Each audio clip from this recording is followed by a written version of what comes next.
আসসালামু আলাইকুম viewers.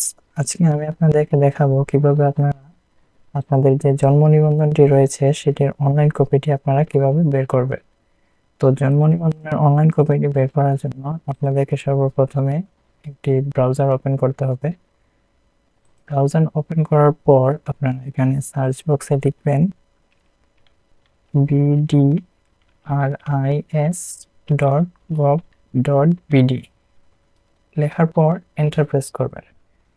Enter press করার পর আপনাদের সামনে এরকম একটি ওয়েবসাইট ওপেন হবে।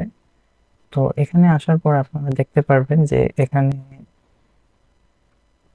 জন্ম নিবন্ধন একটি অপশন রয়েছে, তো এটাতে একটা ক্লিক করবেন।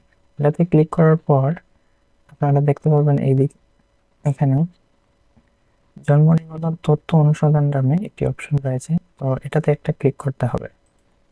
এটাতে ক্লিক করার পর আপনাদের সামনে এরকম একটি পেজ ওপেন হবে। এই পেজে আপনাদেরকে এখানে সর্বপ্রথম আপনাদের যে জন্ম নিবন্ধন রয়েছে সেটার 17 ডিজিটের যে নাম্বারটি রয়েছে সেটা আপনাদেরকে এখানে দিতে হবে। তারপরে এখানে আপনাদের যে জন্ম সালটি রয়েছে জন্ম সালটি এখানে বসিয়ে দিতে হবে।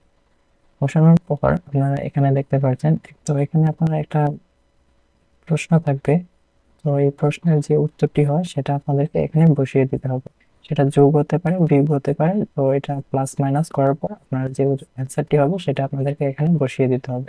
তো আমি আমার জন্ম নিবন্ধন নাম্বার এবং জন্ম তারিখটি এখানে বসিয়ে দিচ্ছি। বসানোর পর আমাদের যে প্রশ্নটি রয়েছে সেটার উত্তরটা এখানে বসিয়ে দিচ্ছি। বসানোর পর আপনারা এখানে দেখতে পারবেন যে সার্চ একটা অপশন রয়েছে, তো এটা থেকে একটা ক্লিক করতে হবে। এটাতে ক্লিক করার পর আপনারা দেখতে পারবেন যদি আপনার জন্ম নিবন্ধনটি অনলাইনে থেকে থাকে তাহলে আপনারা এখানে জন্ম নিবন্ধনের অনলাইন কপিটি পেয়ে যাবেন। এখান থেকে আপনাদের জন্ম নিবন্ধনের যে তথ্যগুলো রয়েছে এগুলো দেখে নিতে পারেন। আবার তো এখন এই পেজটিকে ডাউনলোড করার জন্য আপনারা যদি কম্পিউটার থেকে ডাউনলোড করে থাকেন, এই পেজে আসে থাকেন, তাহলে কন্ট্রোল পি প্রেস করবেন।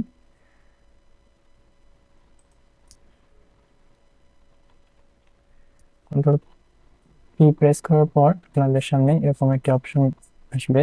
এখান থেকে আপনারা সেভ এস পিডিএফ এ সেভ করে নিতে পারেন। আমি পিডিএফ সেভ করে নিচ্ছি। সেভ করার পর আপনারা কম্পিউটারে যে ফোল্ডারে ফাইলটি রাখতে চাচ্ছেন, তো আমি আমার ফাইলটি ডেস্কটপে রাখতে চাচ্ছি, তো আমি ডেস্কটপ সিলেক্ট করে দিলাম। দেওয়ার পরে সেভ দিয়ে দিলাম।